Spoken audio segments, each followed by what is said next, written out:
Hello, everybody. This is Valerie Klingerman coming from Knox County, Indiana, and I'm the Purdue Extension Educator here for Agriculture and Natural Resources.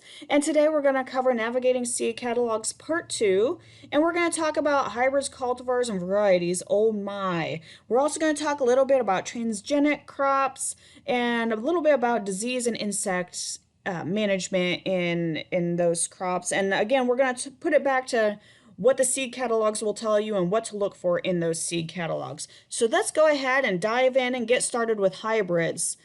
So hybrids are a cross between two genetically different parents, and seeds saved from those hybrids will not come true the next year. So I'll give you an example here. If you have, parent A that has, let's say it's a sweet corn, we're going to be doing sweet corn. So let's see, parent A has yellow kernels and parent B has purple kernels. And when we breed those two together, we get the F1 hybrid, which has red kernels, for instance. So if we save the kernels or the seeds from this F1 hybrid, and we love this red sweet corn, and we plant them the following year, they probably won't come true. And so what that means is that we'll probably get some yellow kernels, we'll probably get some purple kernels, and then we might get a couple of red kernels. But not all of them are going to look the same. And so if you really just want that red kerneled hybrid, you need to really buy the seed year after year. And so, again, when you're looking at that seed catalog and you're like, man, how do I know if this is a hybrid, a cultivar, or a variety? Well, most of the seed catalogs that I've seen will say that this is an first generation hybrid or an F1 generation. And so that is exactly this. So they bred two parents together to get whatever characteristic they're going after to get this F1 hybrid. And so again, if you're wanting to save seeds from your garden and replant those seeds the following year, you don't necessarily want to save those seeds from a hybrid because they won't come true the next year. Now, it can be fun, a little bit of a fun experiment if you're just curious about what comes out of it. That's fine, but don't rely on those seeds to come true again. So they might not necessarily be that red kernel that we're looking for. So again, that's just an example to help you guys visualize that. It's not necessarily a true example. I was just trying to help you visualize how we hybridize crops. So next up, we have cultivars. So these are cultivated varieties, and they're a group of plants, and they share similar qualities that are distinct from other groups of plants of the same species. So, there could be different sizes, shapes, colors, whatever of the produce. It is cultivated by humans, so it may or may not occur, it may be a natural mutation, but most are created by either breeding or by vegetative propagation.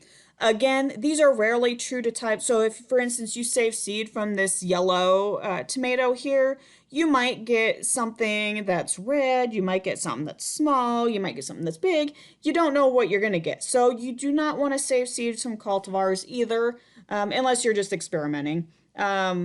Again, hybrids and cultivars you do not want to save seeds from because these are both, obviously created through breeding and efforts by humans.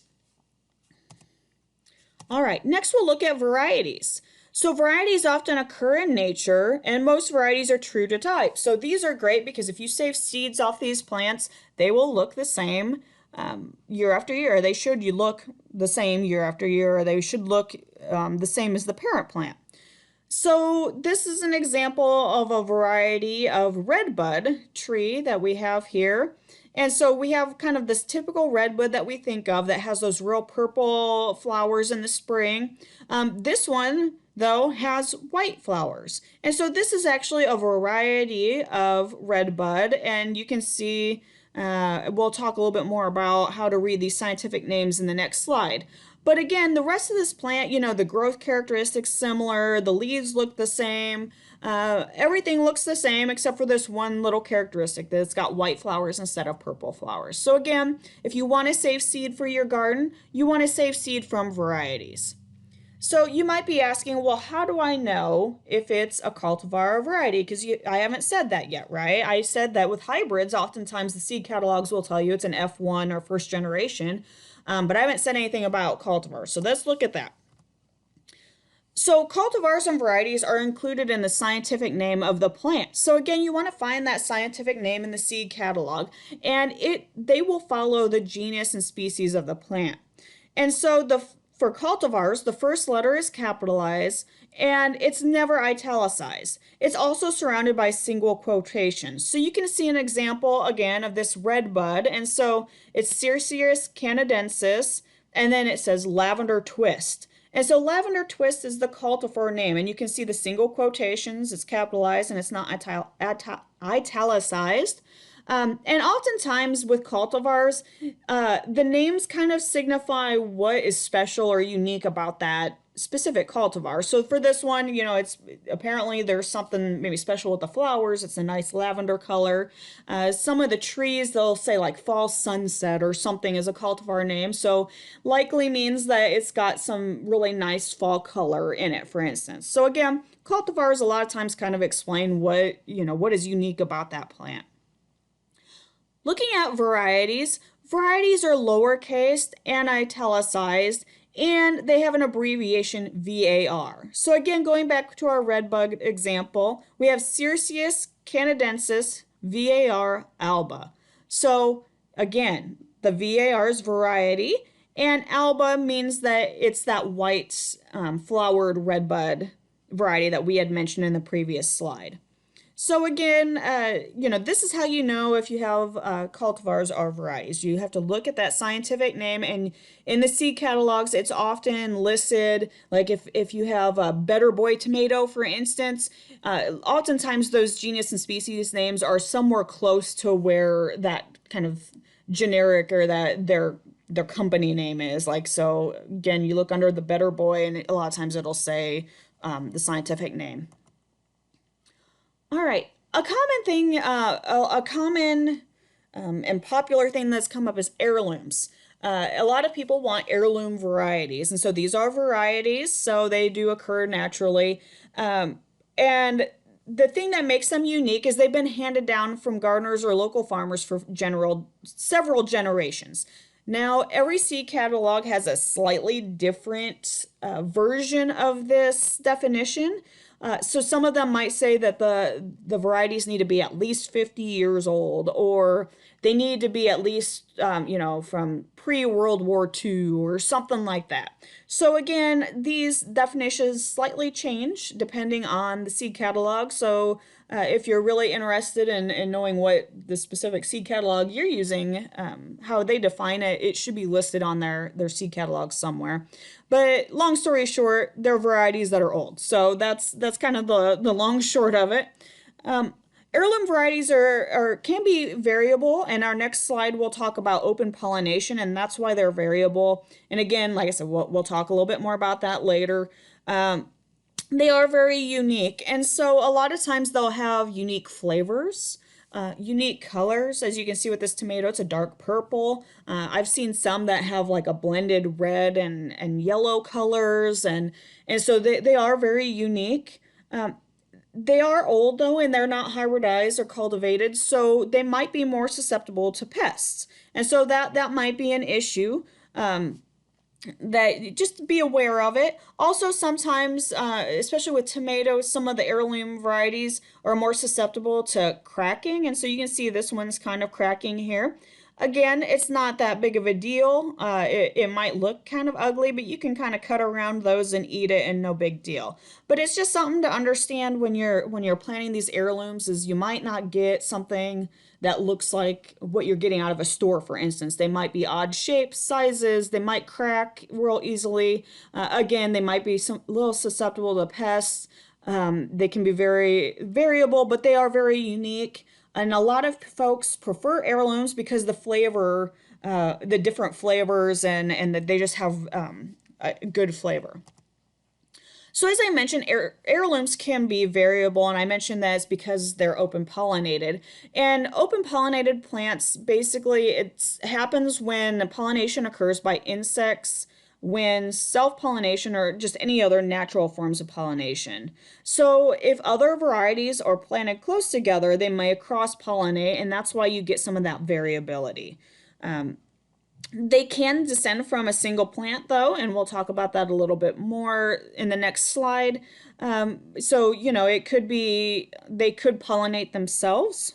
And so then you would get a pretty less variable plant or less variable produce.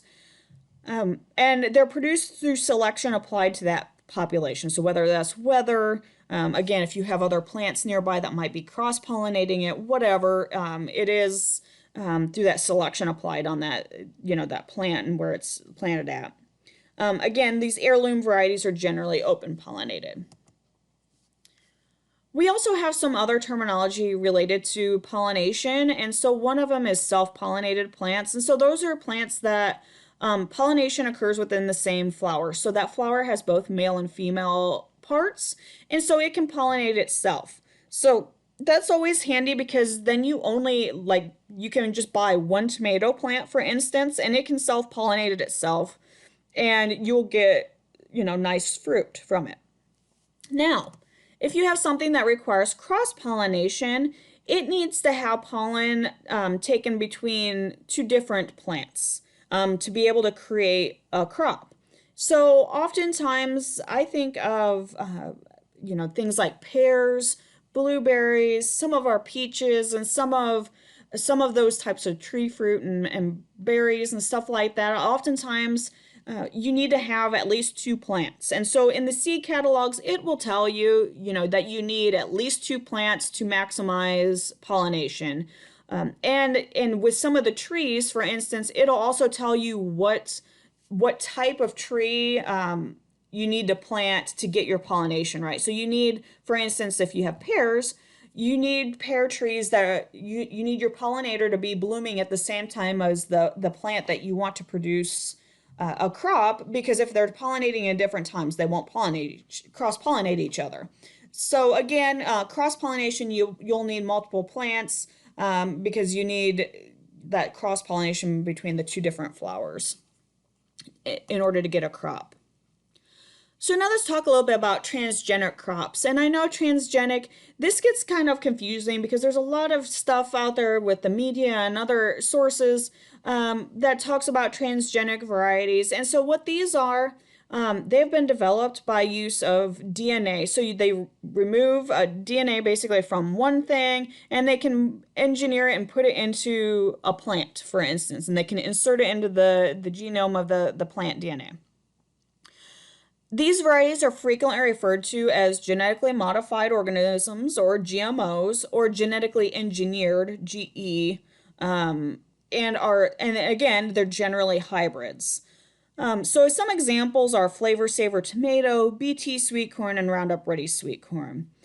So one thing I do want to note, though, is that generally transgenic varieties are only available to those that farm or are producing these types of crops commercially. So as a homeowner, you wouldn't necessarily have access to these crops. And we'll talk about this a little bit later because you have to sign different agreements with the companies and stuff like that. So again, usually that's reserved for farmers or those growing commercially. And so again, unless you're, partnering with a farmer or something, you likely won't have access to these transgenic varieties. All right, so again, I just wanted to cover, a lot of times they mention non-GMO or GMO-free on seed packaging. So these are, again, not genetically modified, so they have not had that DNA inserted into them from something else. They're not necessarily organic, though, because, again, they could be, again, managed using non-organic methods, and we'll talk a little bit about that later. And like I mentioned, labeling can be a little misleading because generally, like I said, seeds for home gardens are non-GMO. And like I said, typically farmers are the ones that have access to those. and they have to sign, a lot of agreements and contracts with the companies before they can get access to GMOs or GM crops. So again, there's usually some licensing, and again, you're signing legal agreements with companies and stuff like that. And as a home gardener, I've never done that, and so regardless on if it says non-GMO or GMO free or whatever, it's all of them are pretty much non-GMO that you get out of the store. Also, the plants that are genetically modified are generally things that we're not generally are not things that we're raising in our garden. Now, like I mentioned, there are some tomato and sweet corn hybrids that are and cultivars that are available, but for the most part, the majority of them are only things that like a farmer would be raising. So there's only 10 genetically modified crops currently produced in the US. And so that's corn, soybean, cotton, potato, papaya, squash, canola, alfalfa, apple, and sugar beet. And so again, and you can see the different, the number of kind of genetically modified hybrids or cultivars within each one of those. So again, so labeling can be a little misleading, and I just wanted to explain that a little bit in more detail so everybody had a better understanding of that. Now, if you're wanting to raise organic crops, again, it's good to know the definition of organic, and again, you can find this on the USDA's website, so the United States Department of Agriculture. And so, certified organic foods are grown and processed according to the federal guidelines addressing, again, soil quality, pest and weed control, and use of additives, which includes pesticides. So, organic producers rely on natural substances for pesticides, and they also rely heavily on physical, mechanical, or biologically based farming methods to manage pests. So again, organic crops, they still use pesticides, it's just that they're natural substances, not synthetically made substances. And so again, if you're wanting to raise organic crops and you see this label, you know that it has been raised, and those seeds have been raised according to the USDA guidelines that you can see again on the USDA website. So again, if you see that USDA organic symbol, it means that those seeds have been, again, produced using these organic methods. All right. So we also have treated and non-treated seed. Again, when you're looking at those seed catalogs, a lot of times it'll tell you this. So usually treated seed has one or more pesticides to help, and usually they're pesticides that are helping manage early insects or disease, because those seed treatments don't last very long. They're only in the soil for, a week or two, and then they're gone. So again, they usually just help with getting that seed out of the ground, really. So it might help with, it might have like a seed corn maggot insecticide on it, or, an early season disease, again, fungicide on it. So seeds that are commonly treated with these include corn, peas, or beans. And so again, crops that have been, or seeds that have been treated will often be colored pink, orange, or blue. So there's some color that's not normal. And again, when you open that seed packet, some of the dust will wear off. And so you'll see some of that dust around the edges of the packet. Just make sure that if you get this treated seed, make sure you're handling it with gloves, and you're following the directions provided by the seed company. Again, the seed company should mention on their, when you're ordering your seed, that the seed is treated with, is treated or whatever.